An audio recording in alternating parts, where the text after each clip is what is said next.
જય જવાન જય કિસાન. હું છું અમિત માણાવદરિયા. તમે છો વેધર ગ્રુપ સબસે તેજ પર ખેડૂત ભાઈઓ. આજે આપણે વાત કરીએ આવનારા દિવસોમાં ટેમ્પરેચર કેવું રહેશે અને માવઠું કેવું થશે. તો આજે 9 તારીખ છે, 9 એપ્રિલ.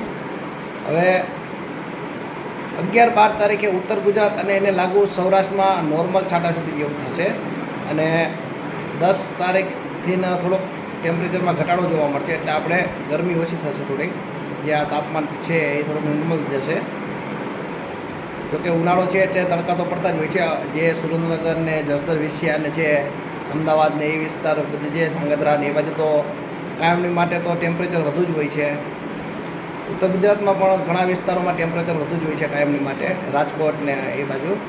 પણ થોડો ઘટાડો થશે એમાં. પણ આજે આપણે વાત કરીએ છીએ માવઠાની, તો 11-12 તારીખની આસપાસ એક હળવું એવું નોર્મલ એવું છાંટાછૂટી થશે. માવઠું છે, બહુ ભારે માવઠું નથી. ઉત્તર ગુજરાતના સીમિત વિસ્તાર અને એને લાગુ કચ્છ અને સૌરાષ્ટ્ર, એમાં એકલ વિસ્તારમાં છાંટાછૂટી જેવું બતાવે છે હાલ. અને આ વખત ચોમાસા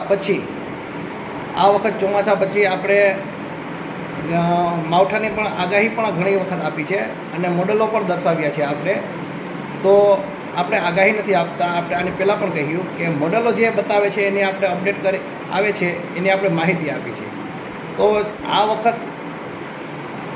આ વખત એવું બન્યું છે કે ચોમાસા પછી જે માવઠાની અપડેટ કરે છે મોડલો, એના દ્વારા જે વેધર એનાલિસિસ હોય છે એ ખેડૂતને માહિતી આપતા હોય છે મોડલમાં અભ્યાસ કરીને, અને મોડલના ચાર્ટ પણ બતાવતા હોય છે.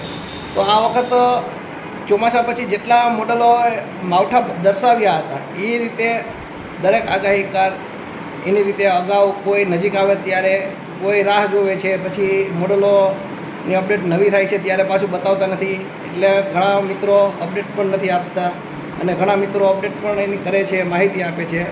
પણ આ વખત એવું થયું છે ચોમાસા પછી જે મોડલો અપડેટ આપી છે એ રીતે માવઠા થયા જ નથી. અને આ વખત પણ પાછું ફરીથી બતાવે છે. આપણે અહીંયા બતાવીએ તમને સ્ક્રીન ઉપર કે મોડલો દર્શાવે છે. હવે જોઈએ આ વખત માવઠું થાય છે કે નથી થતું એ. ચાલો જોઈએ હવે આપણે આ. જય જવાન જય કિસાન જય દ્વારકાધીશ. કાંઈ પણ સવાલ તમે કોમેન્ટમાં કરજો, જરૂર જવાબ આપીશું.